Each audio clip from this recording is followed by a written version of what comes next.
Hey everybody. So sorry we're a couple minutes late. We were having some tough technical difficulties. Hi, Um, Ainsley. how are you? I'm okay.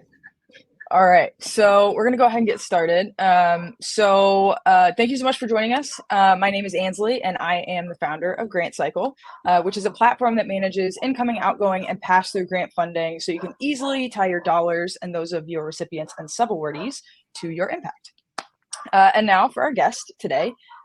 John Fernandez is an economic development Swiss Army knife. He's been a lawyer, a strategic advisor, mayor of Bloomington, Indiana, assistant secretary of commerce for economic development under the Obama administration. And he is now the senior vice president of innovation and strategic partnerships at Dimension Mill, which is a co-working space in Bloomington, Indiana. So John, thank you so much for chatting with me today. Happy to do it. I've been called a lot of things, but not a Swiss Army knife, so that's a new one. Yeah, well, yeah, it's quite a resume. And you've had a lot of impact here in Bloomington, where we both live, and nationally with the EDA. So, as mayor in the late '90s and early 2000s, you lobbied for appropriations that resulted in Indiana University School of Informatics, which, at the time, software development was still kind of fringe, and AI was basically science fiction. And then at the EDA, you launched the Office of Innovation and Entrepreneurship in 2010. And I know personally that COVID has ruined my concept of time. So to put that into perspective, the iPhone was 3 years old, Facebook was 6 years old, and startup accelerators and early stage venture capital was just becoming big. So I'm really curious to hear about the thought processes that went into these pretty incredible innovations. Well, I appreciate that. And let's see where to start. I mean, I can tell you that during the mayoral time, I mean, my lens was that we were part of a very global economy. When I took office, Ainsley, there were probably 14,000 manufacturing jobs in our community. Many of them were large union shops like General Electric, Thompson Consumer Electronics, and others, Otis Elevator. I can tell you every one of those companies is gone. Okay. Right. Because we were feeling dramatic impacts from just the changes in the global economy. So with my mayor's hat on back then, we were always looking to the future, like what are our comparative advantage? Where's the world moving, and how do we create some new conditions for economic growth? And Indiana University, being a tier 1 research institute, is an obvious big player in that space. So I had a tremendous relationship with the president of the university back then, a guy named Miles Brand, who has since passed away.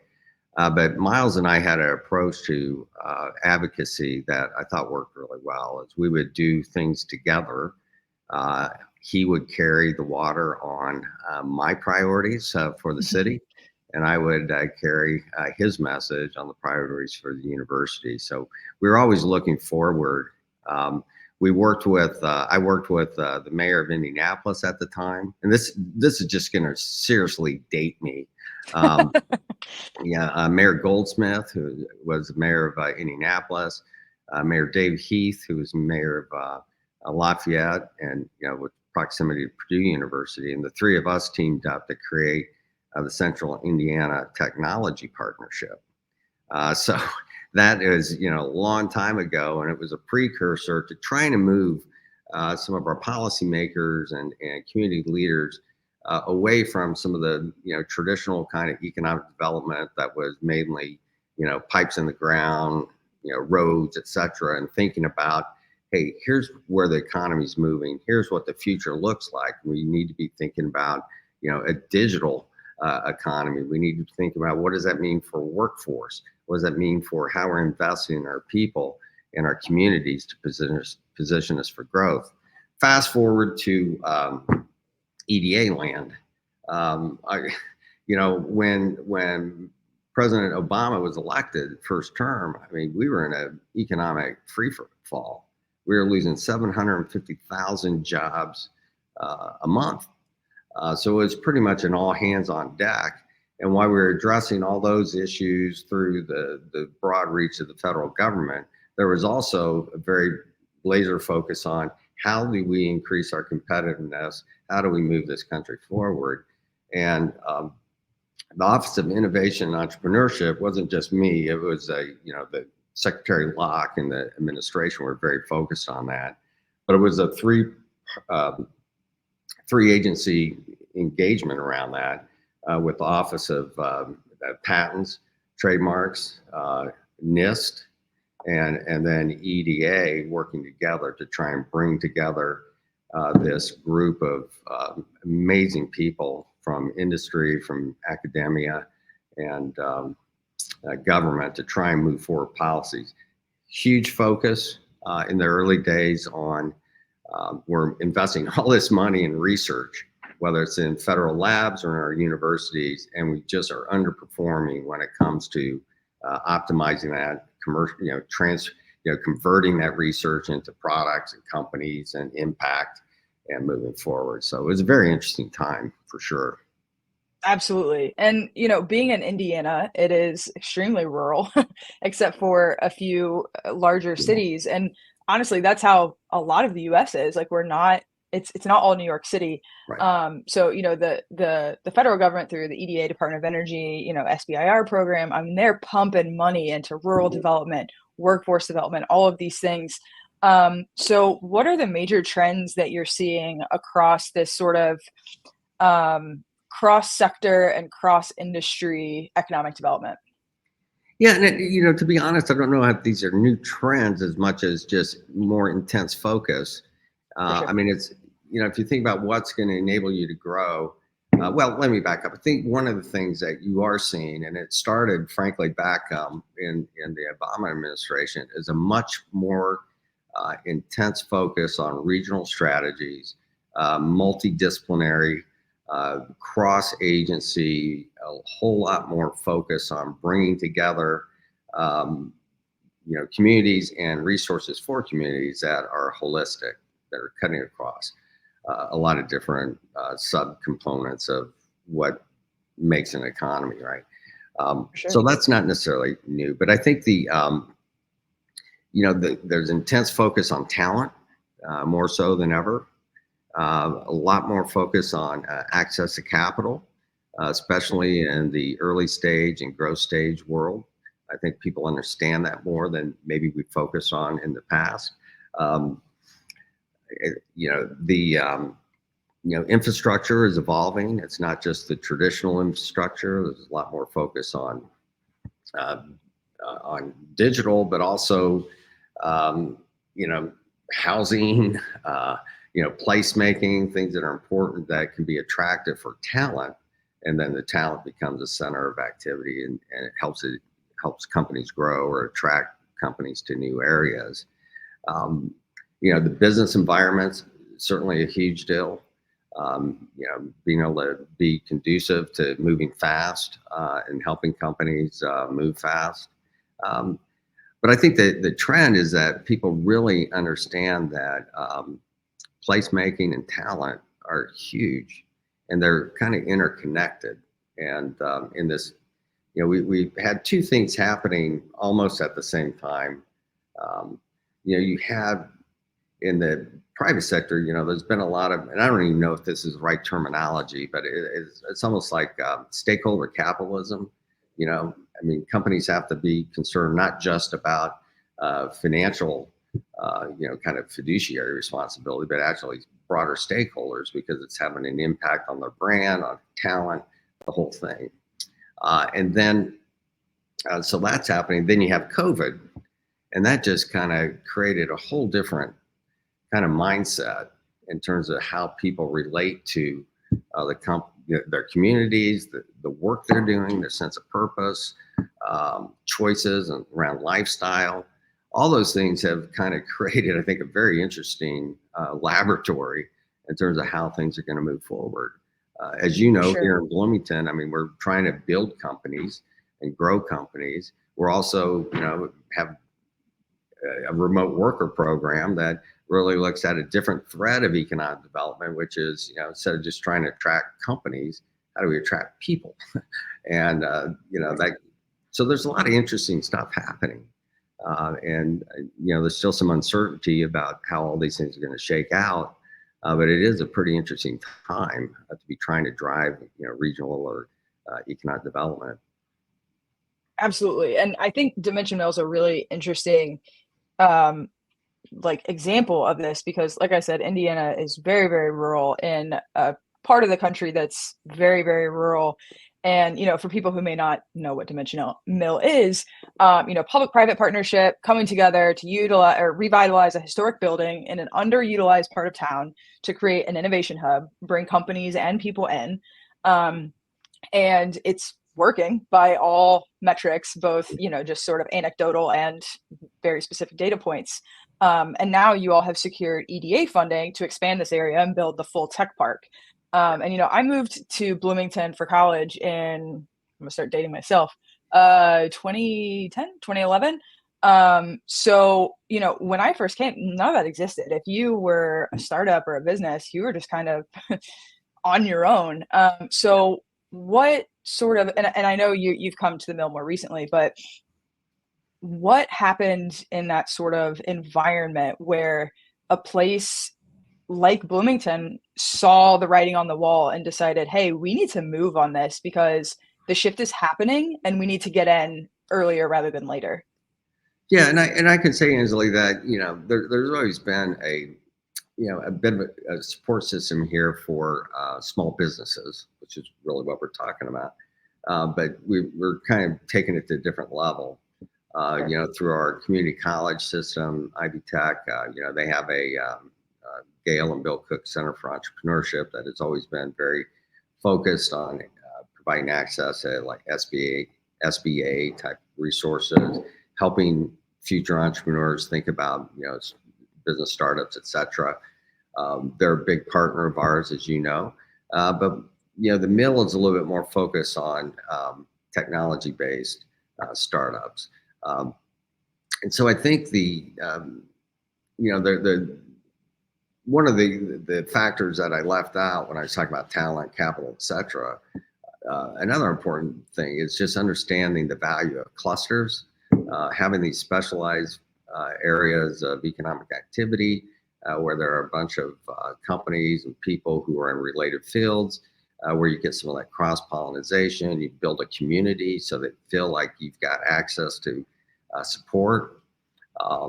And so with the trades district as a regional innovation hub, if you will, I mean, it really is about building a very visible, engaged community where people feel that they can have access to programmatic support for new companies, access to capital, but also access to ideas and being able to just talk to people who are doing similar things that can help solve problems. And that kind of clustering effect makes it easier to attract talent. It makes it easier for us to try and attract companies. And it does help build a kind of a brand, if you will, around your company as being well positioned. And I got, I'll do the commercial. I mean, I'll take advantage of it. I think that, Bloomington is incredibly well situated to be, a strong location for innovation fueled companies. I mean, with the tier one university, halfway between our capital city, Indianapolis, and the Naval Surface Warfare Center, Crane, to the south, which is highest concentration of engineers in the state of Indiana.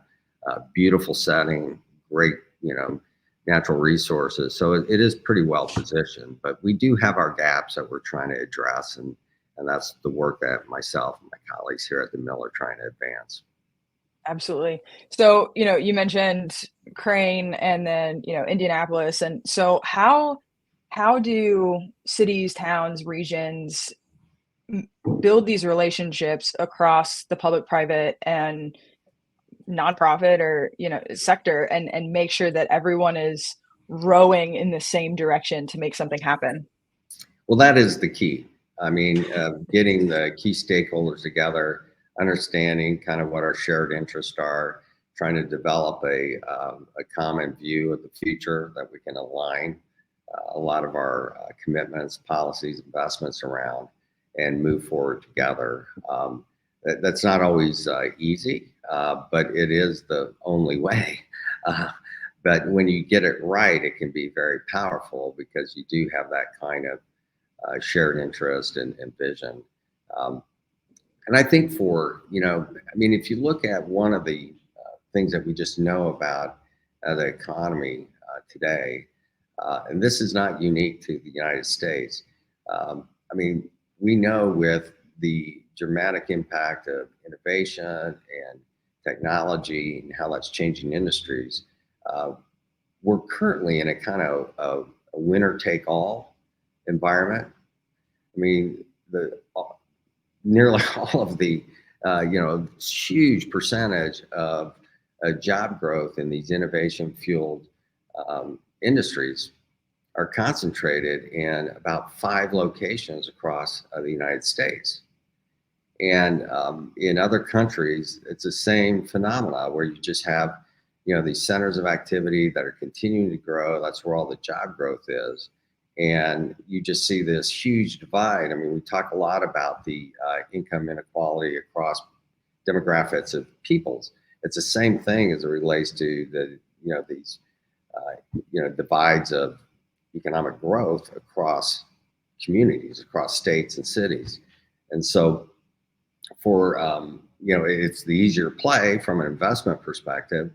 But I think what I've been really encouraged by with, what EDA is doing now and some other folks that focus on, like Steve Case and others, is that, you've got a lot of opportunities in cities and regions across the country to build this kind of bottom-up innovation-fueled economy that can be very powerful. And doing so, I mean, brings greater resilience to our national economy.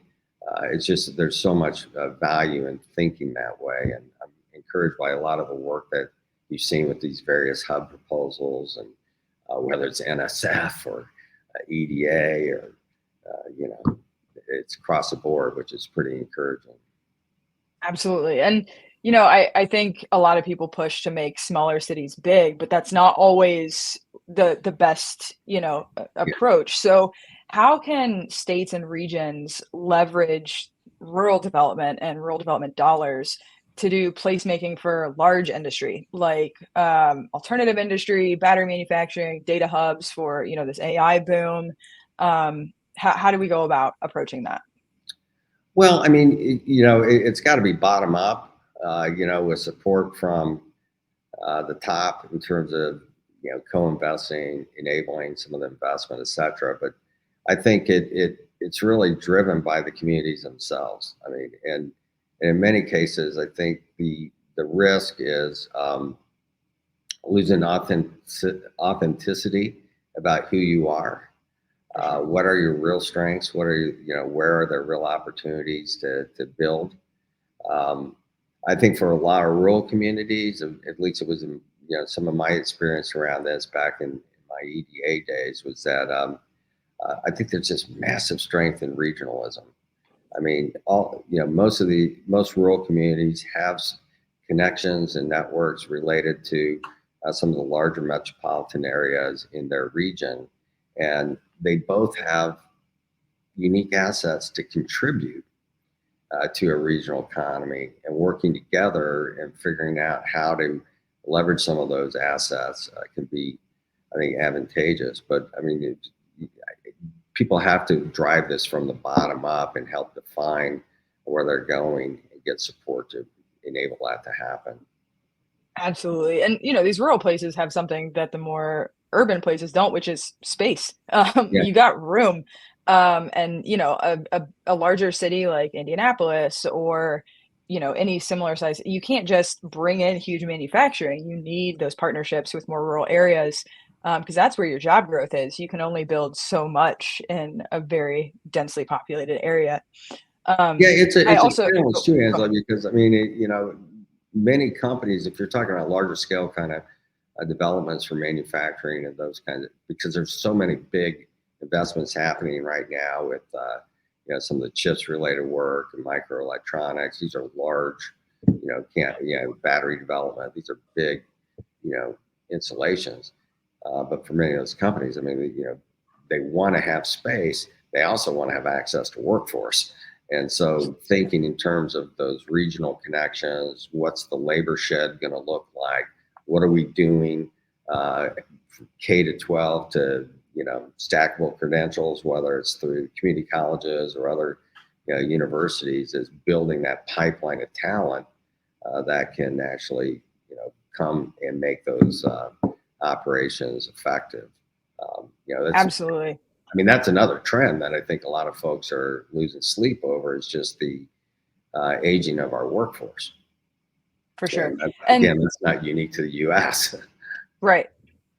So, one of the big hot button issues, especially in the Midwest, but throughout the country is, how do you attract and retain talent in a political environment that's state specific? So, how do you reconcile things that may be less friendly to certain groups? I'm clearly trying to dip my toe in politics without jumping in headfirst.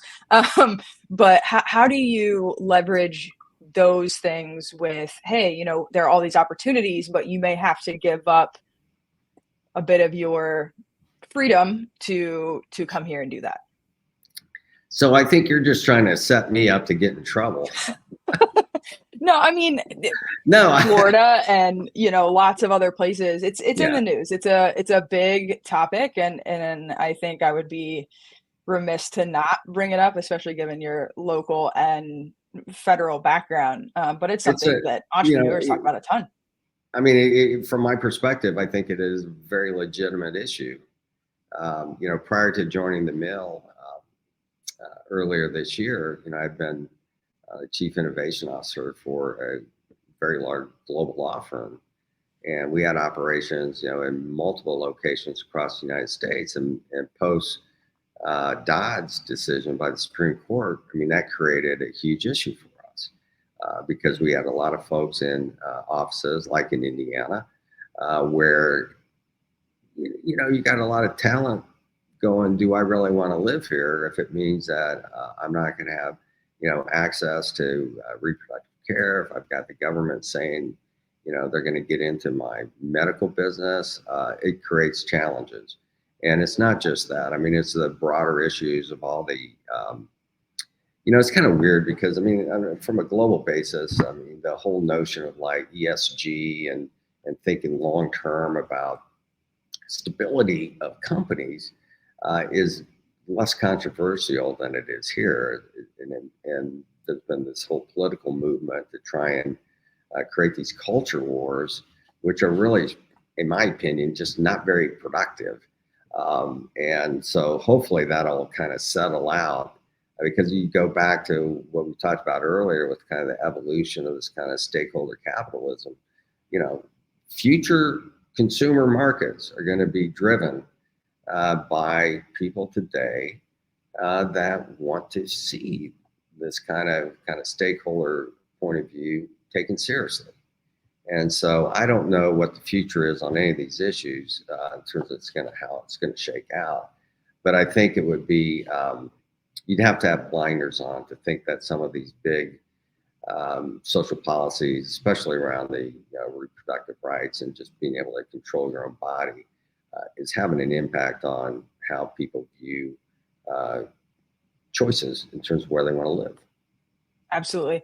Do you think that remote work, I mean, obviously it makes it a little bit harder to attract people. I know for us, hiring people in the state is hard. There, I mean, because I can get talent that's just as good anywhere, because we're totally remote. So how do regions find ways to sort of, work within the demand for more remote work, but still, I mean, people are hypermobile now. How do you limit that without limiting it, if that makes sense?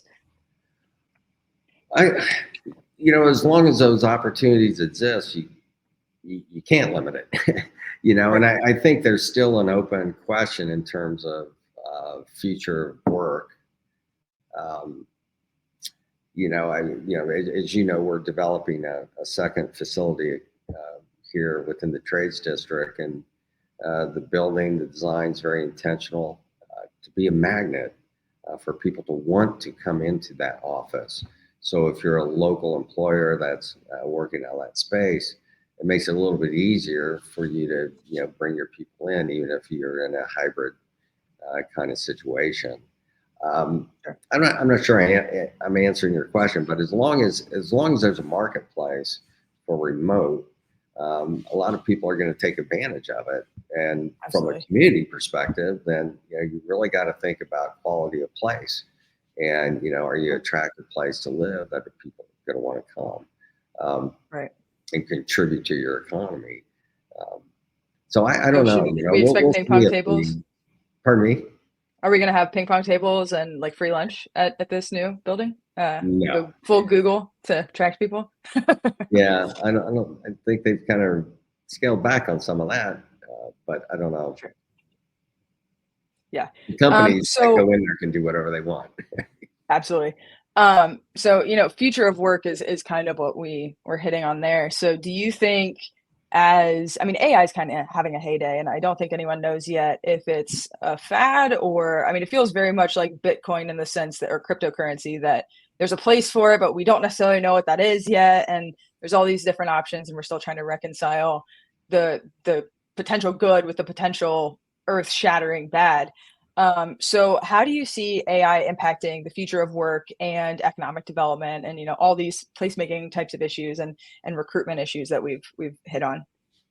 Well, I'm not sure if it's just AI as much as just more broadly, innovation, which is a continual thing. Whether it's you referenced, iPhones and whatever year that was to where we are now. I mean, the pace of change and reaction around how some of the artificial intelligence, machine learning really is kind of maturing to the point that people have figured out how to really deploy it more in a pretty effective way. So I think it will have an impact. It's a tool that people can use. They already are. Uh, it is funny because in my as a sidebar, when I was with Denton's, we had started NetSlot Ventures, which is a investment fund that was focused specifically on legal tech.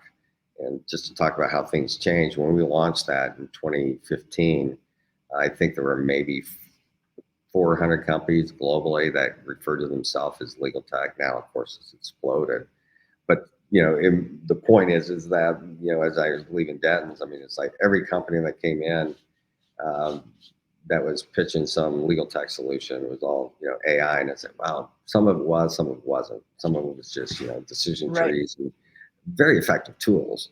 Hmm. So I think there's still there's a lot of hype around this, but I think we would. I mean, there are some very sophisticated and effective deployments of that technology today, and it's only going to get stronger. There are some downside risks that people need to definitely pay attention to.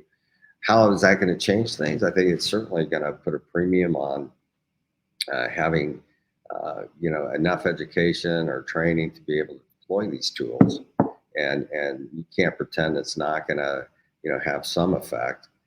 But I think it's going to drive efficiency. Make people, in many cases, there's opportunity to be more productive.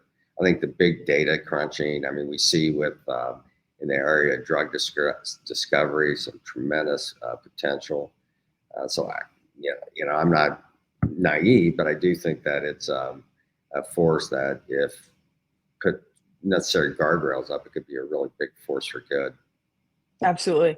Do you think there's some similarities between, like, people are calling this the next industrial revolution and the push for remote work and things like that. So do you think all the issues, like, to give a specific example, that we felt here with car manufacturing leaving and like Otis Elevator and all this stuff, and all of a sudden these people who've had these very nice union jobs for a very long time are like, what do I do?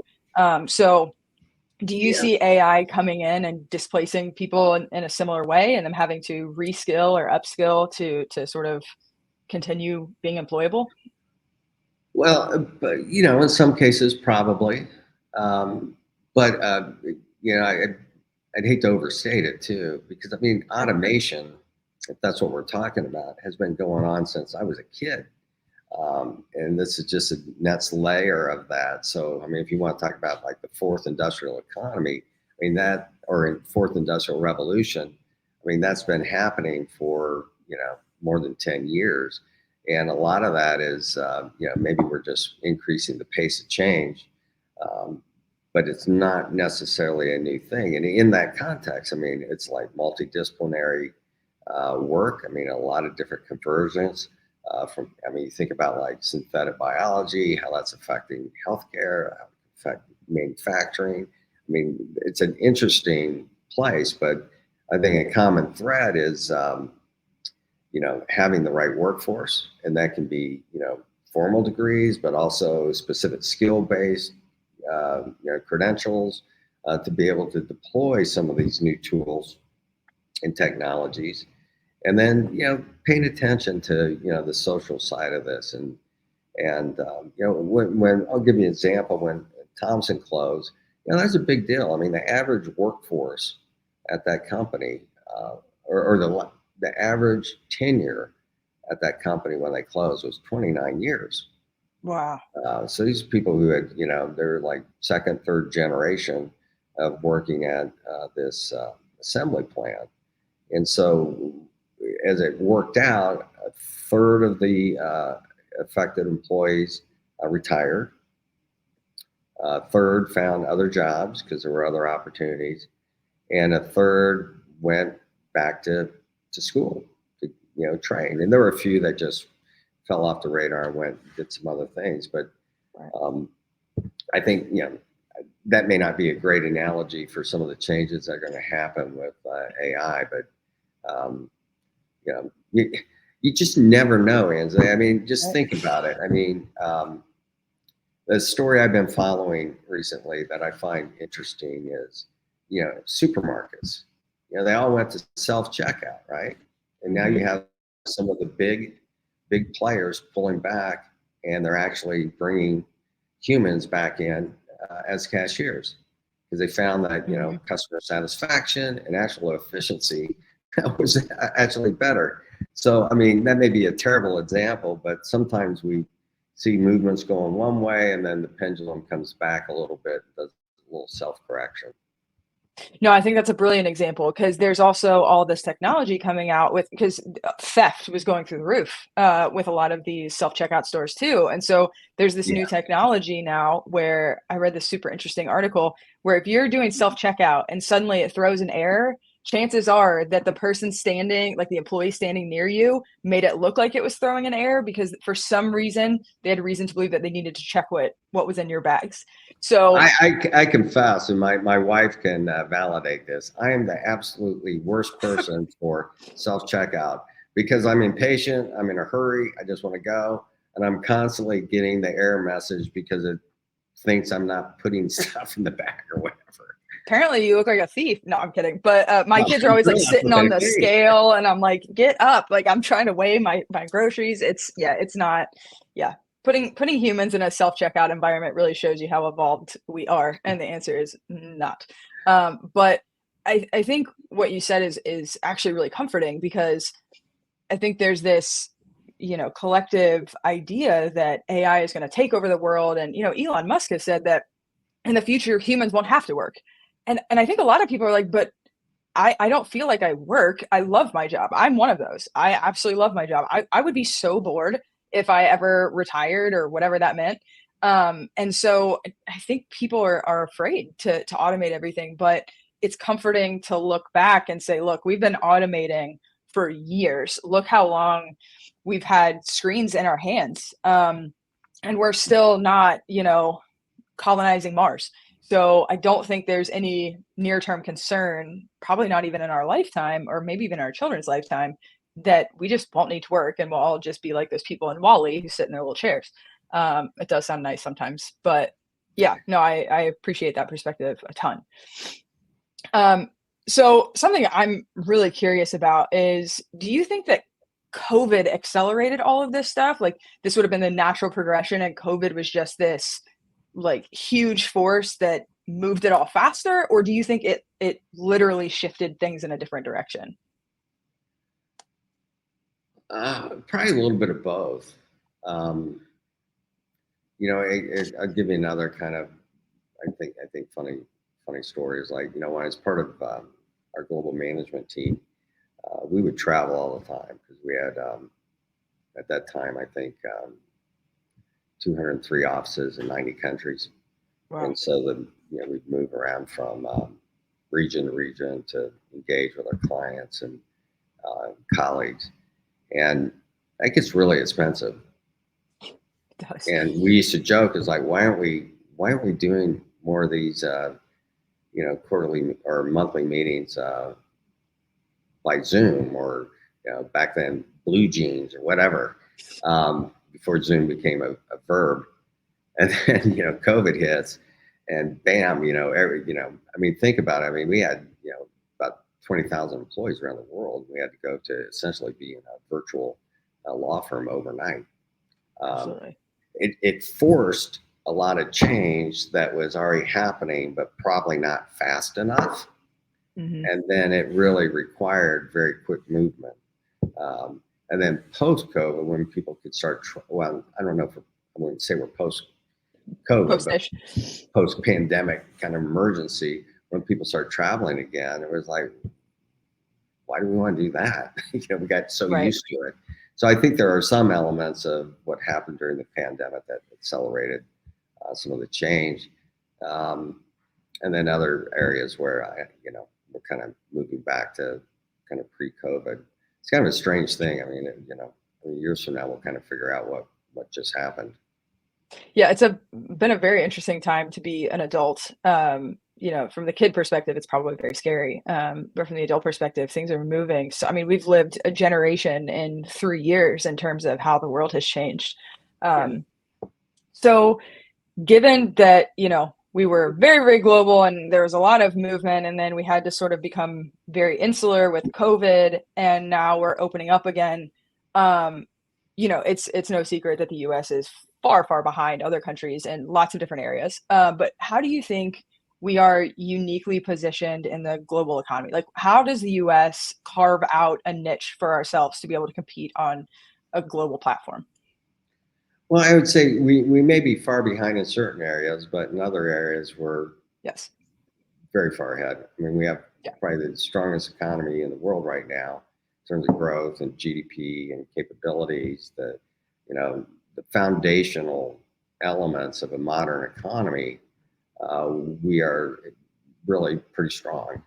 The strength of our R1s, research and academic units, et cetera, are pretty good.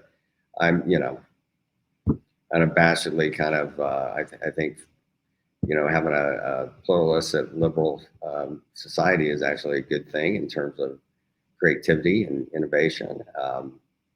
absolutely. But I do think that what we've seen in the recent years, and I mean, there's opposition to some of these things, is that it used to be that if you talked about a industrial policy at the federal level, that created all kinds of attacks about communist kind of central planning. Um, but I think we've evolved to a point where it's like, look, there are some key areas of technology development that are going to have a huge impact on how our economy grows and how we position our companies and our people to compete globally.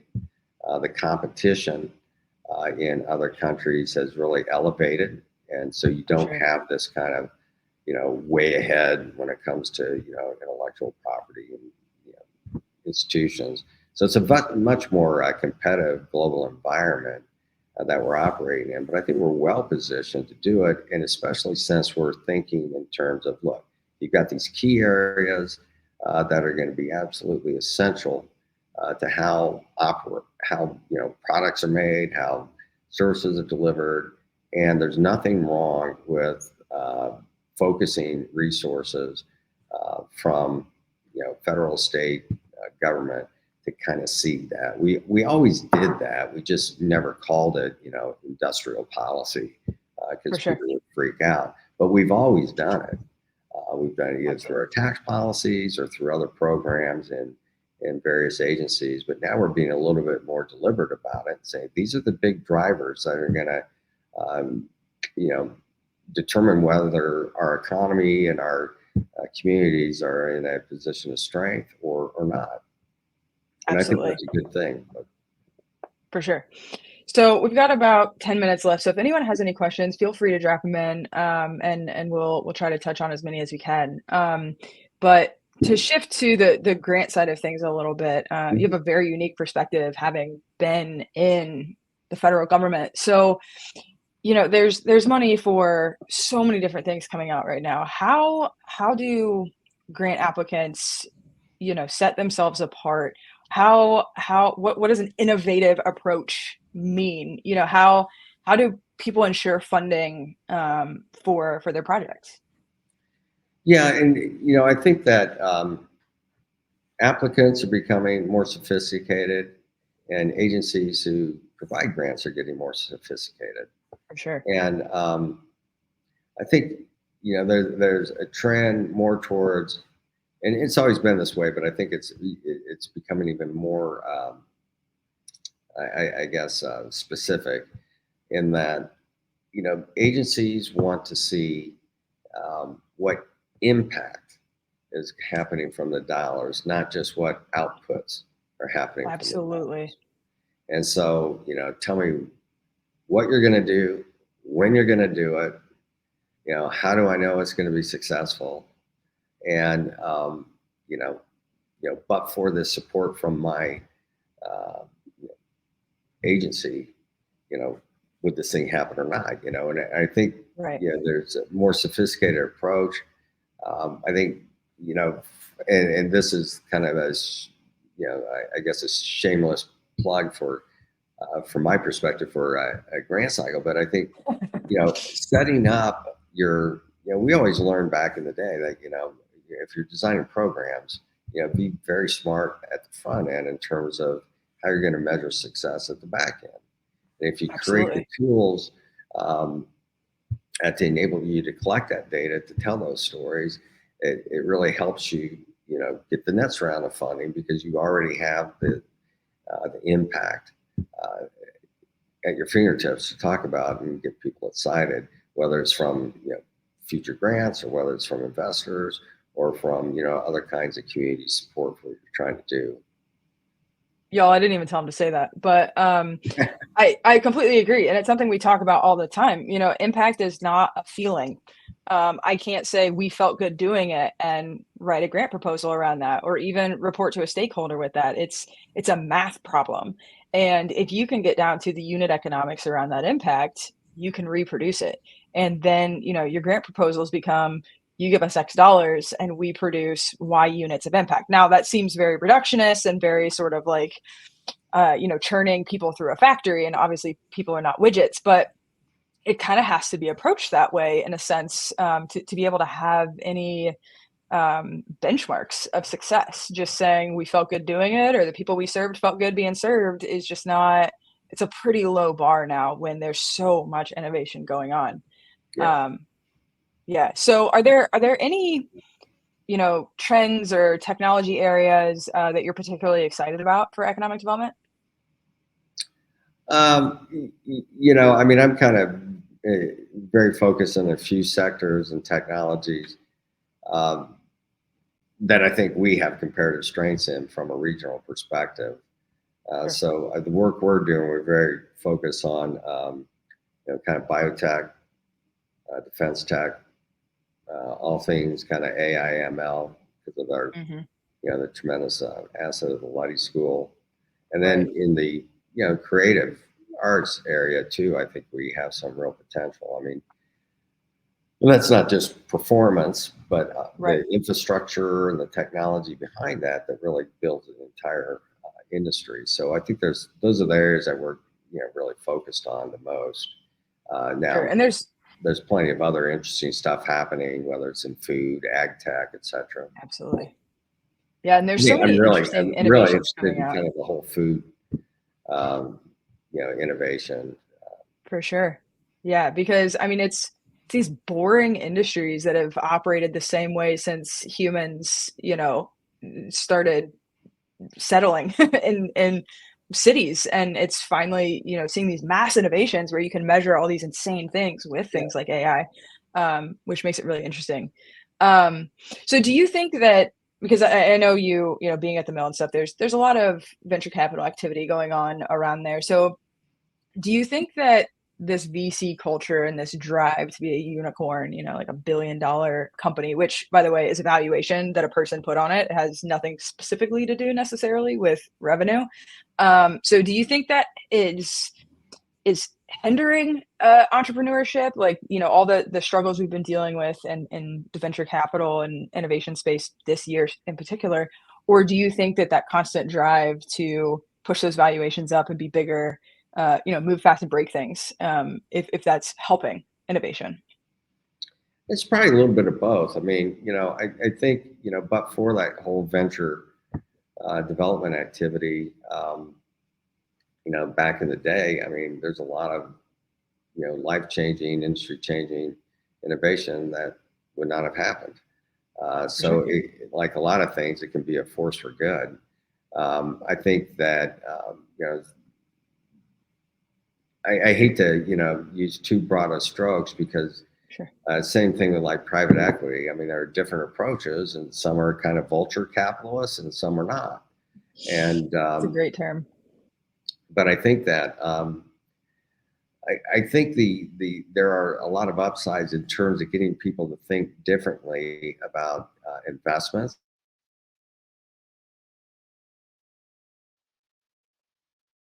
Oh, I think we lost you. Oh, there I am. There you are. I can just tell you from my back in the day of my experience here. I mean, there were a lot of people that have wealth, but the idea of investing in a technology company, I'm talking like early '90s, just seemed really odd to them. They couldn't touch it. They like dirt.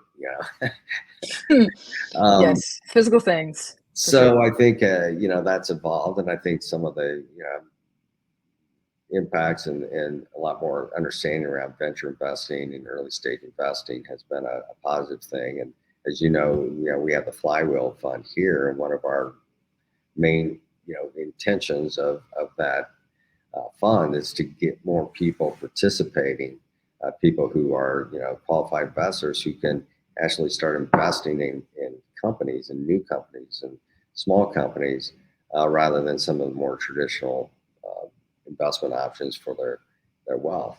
And that's a good thing. So I Absolutely. think that venture capital culture has created a different visibility around investment options. That's been a good thing. For sure. I do think there's been some craziness. I mean, and I think the market always goes through these cycles Mhm. where, I mean, there's periods of time where there's just stupid money flowing around, and you're Oh just yeah, last year. it's like, wow, I guess if you can raise the money and crash and burn and celebrate your uh, whatever. But and there's, you know, every failure is an opportunity to learn how to iterate and move forward. So, but Absolutely. For sure. So one of the things we hear from our customers a lot is frustration around, economic dollar red tape or grant funding just taking a literal act of Congress to come through, or just yeah, taking so long that it actually stifles innovation. And having talked to you several times, I think you would probably agree with that. But how do what can be done about speeding that up, or just streamlining it so that we can actually get dollars into hands as fast as possible? well, it takes leadership within those organizations, and leadership that actually understands the urgency, um, Sure. and driving kind of performance culture that really is looking at it from the lens of the organizations that are seeking the funding. I mean, I think I don't know if I ever told you the story, but when I became the Assistant Secretary of Commerce, the grant process for EDA, the grant process was just completely open ended. You submitted grant applications through your regional offices just whenever you were ready, and they would go through a process. There were no deadlines, and they would work with you, and they're really good at that. But the average decision time from submitting an application to getting a funding decision was 292 days. Oh my goodness. And so I went in, and what I would talk to our regional directors and staff about is like, if I'm coming to you with a proposal, it's because my community needs it. And we've Mm-hmm. thought through how important this is to our strategic priorities. And I would much rather get a really fast no, and then I'll move on to, some alternative than this low, slow maybe. And so we changed the Mm-hmm. system and went into, a 3-cycle tranche where you had a fixed deadline for the first tranche. And if you submitted your application, our commitment was that you get a decision within 15 business days. And I Wow. think at one point, I think our average is around 13. So, I mean, change can happen, and it didn't Right. change the quality of outcomes, but it really helped the customer by saying, look, we hear what you're saying. You need to know. So let's, move fast. And you can do that. The other part from our perspective was that, we're talking about economic development. It's a very holistic, Oh yeah. multi, you know, there's a lot of multiple disciplines Mm-hmm. involved. So if I'm trying to drive a regional innovation cluster, for example, there might be infrastructure of different sorts. There might be, workforce issues that the Department of Labor or Education can help with. There might be an energy component because we're trying to do sustainable, some kind of sustainable technology. There's all these different pieces that you can draw from the federal government, and we said, hey, why don't we, instead of having a customer have to go to 6 or 7 different agencies and make 6 or 7 different applications, have Right. 6 or 7 decision cycles, is why don't we pool resources, come up with a focus for these kind of challenge grants, use one application, one decision timeline, and provide that kind of broad, multidisciplinary, broad agency kind of support for these communities. And we did that. We started that with what was called the I6 Challenge, Mm-hmm. where I think there were like 3 or 4 agencies, Department of Energy and others involved with us. Now that's evolved, through a number of regional cluster initiatives all the way up to now these big, you know, um, Sure. regional technology hub competitions that just happened.